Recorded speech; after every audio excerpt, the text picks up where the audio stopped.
Yet, we should nonetheless recognise that similar types of methodology can be found in the likes of Merkava mysticism, the Book of Enoch, and Ezekiel's tetramorphs, and also in the more ancient magical and mystical use of the Egyptian Mehen and Ophidian current, or the rod that connects the cosmos, or such, by utilising the Hermetic spheres in order to connect bodies on the earth, much like a neural network of pathways.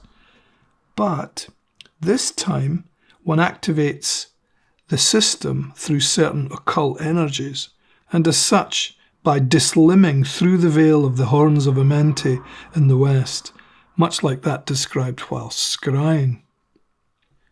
Dee's particular methodology involved the construction and deconstruction of his symbolic monas, and wherein he demonstrates a close affinity between creation, number, letter magic, and indeed alchemical praxis, transmutation. Dee thus conceptualizes the cosmos into what we might term a hypercube, and that of a double tetrahedron, developed in the more ancient cube, or from the more ancient cube of light or space, a system which is also described in the Sefer Yetzirah using numbers, letters, and geometry. For the creation of such as a golem, obviously Dee's system develops into something entirely different. Dee refers to the most secret mysteries of this physical analysis. For in his Theorema 18, many fail to recognise that the secret is that of the descent into corporeality and heliocentricity of the whole matter. The alchemical movement is suggested by the egg shape accompanying the Theorema, which shows the solar, or the sun, holding centre stage, that is within corporeality, within the physical. The influence from the Hermetic spheres reflect a downward tending process, much like the Psyche and Nous, the soul and the mind's descent or katabasis into and then return anabasis from corporeality, from the body or the earth. Dee therefore seeks an alchemical solution to the Psyche Nous, the soul and the mind, within matter.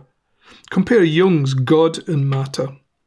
For me, this is clearly linked to the older Egyptian duatic sources, but was probably understood by Dee through alchemical and his reading of the Tabula Smaragdina, the Emerald Tablet, where we are informed that the operation of the sun is now complete. Compare the great Ba of Ra and the resurrection of Kefra in the east, in the Amduat and in the Book of Gates, where the sun can be seen being lifted as the soul is rejuvenated in the morning. Thus, Dee's emanationary descent leads the reader back to his Theorema 1 in the Monas Hieroglyphica by point, line, and circle.